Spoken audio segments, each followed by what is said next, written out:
دفعہ ایئرپورٹ پہ خاتون نے پوچھا کہ بھائی ہمارے شوہر جو ہیں وہ ایک سال کے لیے ملک سے باہر رہتے ہیں، تو ہمارے لیے یہ تو نیچرل ہے نا، وہ کہتے ہیں ہمیں پھر برائی کے خیالات آنا شروع ہوتے ہیں. تو انہوں نے کچھ سوال پوچھے، وہ حیا کے خلاف ہیں، میں اس کو نہیں یہاں ڈسکس کر سکتا. میں نے ان سے کہا میاں کے علاوہ آپ کے پاس کوئی راستہ نہیں ہے اپنی خواہش پوری کرنے کا. تو وہ کہنے لگے پھر ہم کیا کریں، میاں بھی مجبور ہے. وہ کہہ رہے ہیں میں کیسے، اور اپنے ساتھ رکھ نہیں سکتا میاں، کیونکہ جو ہے وہ اس کے پاس اتنی تنخواہ نہیں ہے کہ بیوی کو رکھ سکے. تو چند کیس ایسے ہوتے ہیں. اصولی طور پر تو میاں کو چاہیے اللہ پہ توکل کرے، غریب بھی ہے نا اپنے ساتھ اپنی بیوی کو رکھے.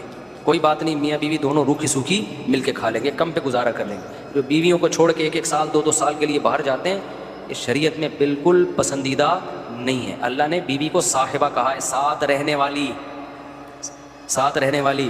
مجھے وزیر آباد میں 1 مہینہ رہنا تھا، یہ بات ہوگی 2006 یا 7 کی. انہوں نے کہا کہ 1 مہینہ آپ نے یہاں اسٹے کرنا ہے. بیانات کے سلسلے میں نا مسجد 1 مہینے کے لیے میرے حوالے کی تھی. تو میں نے کہا بھائی میں تو بیگم کے بغیر 1 مہینہ نہیں رہ سکتا. بچے بھی تھے میرے، تو میں نے کہا 1 مہینہ میں نہیں رہ سکتا، مجھے بیگم بچے چاہیے، ان کا بھی ٹکٹ دو تو میں یہاں رہوں گا ورنہ نہیں رہوں. تو انہوں نے پھر بیگم بچوں کا بھی ٹکٹ دیا. گھر والوں کے ساتھ رہ لیتے ہیں آدمی تمیز سے، ورنہ بیگم کے بغیر ہمارے لیے تو بڑا مشکل ہے اتنا لمبا عرصہ رہنا. مجبوری میں رہنا پڑتا ہے تو ایک الگ بات ہے، لیکن ہے مشکل کام. چاہے کتنے بھی آدمی کے میاں بیوی میں جھگڑے ہو نا، نہیں رہ سکتا بھائی. تو 1 سال کے لیے پتہ نہیں کیسے رہ لیتے ہیں لوگ بیگم کے بغیر. ٹھیک ہے ان کی مجبوری ہوتی ہے، میں مانتا ہوں، لیکن اس میں کوشش کرو اللہ پہ توکل کرو. بیگم روکھی سوکھی کھا لیں گے، لیکن اللہ میاں نے بیگم کو صاحبہ کہا ہے قرآن میں. صاحبہ کا مطلب ساتھ رہنے والی. صاحبہ کا کیا مطلب ہے؟ ساتھ رہنے والی. تو اس کا مطلب جب شادی ہو گئی تو وہ پھلترو کی طرح تمہارے ساتھ چپک گئی ہے. پھلترو کی طرح اس لیے کہہ رہا ہوں کہ لوگ پسند ہی کرتے، لیکن اللہ نے اس کو آپ کے ساتھ کیا کر دیا ہے، اب جہاں جاؤ گے بیگم صاحبہ ساتھ ہوں گی. شارٹ ٹائم کے لیے جانا ایک الگ بات ہے، لانگ ٹائم کے لیے جانا ہے تو بیگم آپ کے ساتھ اللہ نے بولو چپکا دی. وہ خود بھی گناہ سے بچے گی، تم بھی گناہ سے بچو گے. تو اس لیے یہ طریقہ ٹھیک نہیں ہے سال کے لیے میاں بیوی کا دور رہنا. اور پھر خواتین بھی پریشان ہوتی ہیں. تو گناہ کسی کے لیے بھی حلال نہیں ہے. میں نے اس خاتون سے کہا کہ 1 سال آپ کا شوہر باہر ہے، کیا اس کے لیے حلال ہے گناہ کرنا وہاں پہ؟ اس کے لیے حلال نہیں ہے تو آپ کے لیے بھی حلال نہیں. تو اللہ میاں نے صرف یہی رکھا ہے کہ ایک دوسرے کی خواہش پوری کر سکتے ہیں میاں بیوی، اس کے علاوہ ان کے پاس کوئی آپشن نہیں ہے. تو اب پھر بھی نہیں آ رہا میاں، تو میں نے ان خاتون کو یہ کہا کہ اپنے آپ کو بزی رکھیں. آپ کیا کر رکھیں بھائی؟ کوئی پازیٹیو ایکٹیویٹیز میں اپنے آپ کو کھپا دیں. ایسی موویز تو ویسے بھی ٹھیک نہیں ہے دیکھنا، خاص طور پہ فحش موویز دیکھنا، اور ٹک ٹاک پہ صبح شام بے حیائی. تو جب یہ انسان کی عادت ہے، جب وہ اپنے آپ کو کسی پازیٹیو کام میں لگا دیتا ہے نا، تو چند دن پھر یہ جھٹکے لگیں گے، اس کے بعد انسان نارمل. کئی لوگ ہیں جو 1 سال گھر سے باہر رہتے ہیں، مجبوری میں بیویاں بھی رہتی ہیں، وہ گناہ نہیں کرتے. وجہ کیا ہے کہ وہ سوچتے ہی نہیں نا اس بارے میں، وہ اپنے آپ کو بزی رکھتے ہیں، مصروف رکھتے ہیں. تبلیغی جماعت میں سال کے لیے لوگ جاتے ہیں. میں تو اس کو صحیح نہیں سمجھتا بیگم کو، جوان بیوی کو چھوڑ کر جاؤ آپ. لیکن بہرحال جو جاتے ہیں تو وہ گناہ تھوڑی کرتے ہیں، بچے رہتے ہیں، کیونکہ وہ ایک خاص ترتیب میں اپنے آپ کو جوڑ چکے ہوتے ہیں. بہرحال یہ نہیں ہے اس کو. تبلیغی جماعت میں سال کے لیے جا رہے ہو، اگر شادی شدہ ہو بیگم کو بھی لے کے جاؤ ساتھ میں. ہم تو یہی کہتے ہیں تبلیغ والوں سے، بھائی اگر سال کے لیے جا رہے ہو نا، تو یہ زمانہ بہت خطرناک زمانہ ہے. حضرت عمر نے جہاد میں نہیں چھوڑا تھا، تو یا اس کے لیے جو ہے وہ ایجڈ ہو گئی ہے، بوڑھی ہو گئی ہے، ایک الگ بات ہے. لیکن آج کل بہت مسائل کھڑے ہونے کا خطرہ ہوتا ہے.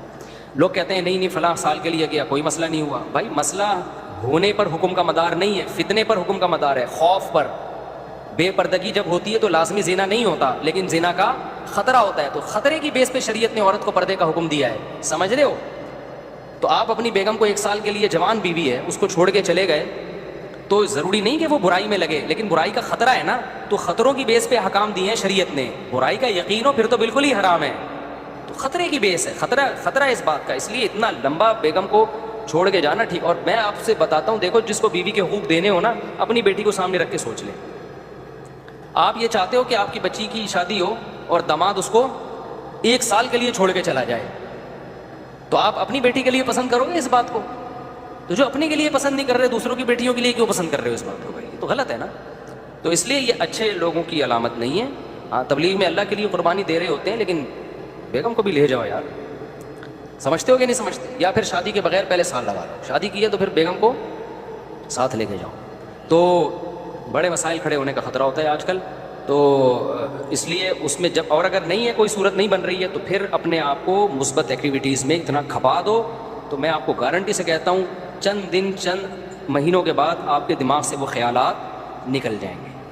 تو آپ مصروف کر دو گے اپنے آپ کو، لیکن اس بیس پہ آپ کے لیے کوئی بھی گناہ حلال نہیں ہے، گناہ حلال نہیں ہوگا آپ کے لیے۔ اچھا بھائی، طاہر شمیر رحیم یار خان انٹرچینج سے جب بھی گزر ہو میرے پاس کھانا کھا کے جائیں۔ ٹھیک ہے انشاءاللہ، صلو علی الحبیب، چلیں کبھی گزریں گے تو۔ لیکن وہی ہے، کسی سے ملاقات نہیں کروانی، سیدھا کھانا رکھ دینا ہے، اصرار نہیں کرنا، ہماری مرضی، کھانا کھائیں نہیں کھائیں، نکل لیے پھر ٹھیک ہے۔ ایسی دعوت ہمیں بہت اچھی لگتی ہے۔ دیکھو مجھے وہ مہمان اچھا لگتا ہے جو بے تکلف ہو۔ آپ سمجھتے ہو نا میری اس پوری تقریر سے کہ میں لوگوں سے ملنا نہیں چاہتا، ایسا نہیں ہے۔ بے تکلف آدمی مجھے پسند ہے۔ میرے پاس 3 دن بھی لوگ ٹھہر کے جاتے ہیں جو میرے رشتہ دار نہیں ہیں، لیکن یہ وہ لوگ ہیں، کیسے لوگ ہیں؟ ابھی پشاور سے میرے پرانے دوست آئے ملنے کے لیے، آئے، میں نے کہا السلام علیکم، کیا حال ہے، سب سیٹ چل رہا ہے، الحمدللہ۔ اس کے بعد پتہ نہیں میں بھول گیا، وہ خود ہی جا کے کھانا کھا رہے ہیں۔ میں تو مصروف آدمی ہوں بھائی، خود ہی کھانا کھا رہے ہیں، لیکن برا نہیں محسوس کر رہے۔ پھر جب مجھے ٹائم ملتا ان کو بلا لیتا، آ جاؤ یار بیٹھتے ہیں، کیا بھائی چائے بنا کے لاؤ، بھائی ان کو بھی پلاؤ مجھے بھی پلاؤ۔ پھر کھانے کے ٹائم پہ مجھے یاد آیا، ارے وہ آئے ہوئے ہیں، میں نے کہا آپ بھی آ جاؤ کھانا کھا لو، انہوں نے کھانا کھا لیا، صحیح ہے نا۔ پھر بھول گیا میں کہاں گئے، پتہ نہیں کہاں گئے۔ پھر اگلے دن مجھے یاد آیا، اڑے بندہ آیا ہوا ہے بھائی، لیکن وہ ناراض نہیں ہو رہا۔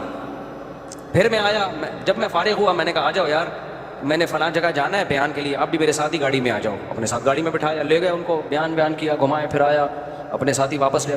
پھر بھول گیا میں، پتہ نہیں بندہ گیا کہاں پہ۔ تو وہ ناراض نہیں ہوئے، 3 دن اسی طرح ہم نے ہنسی خوشی گزارے۔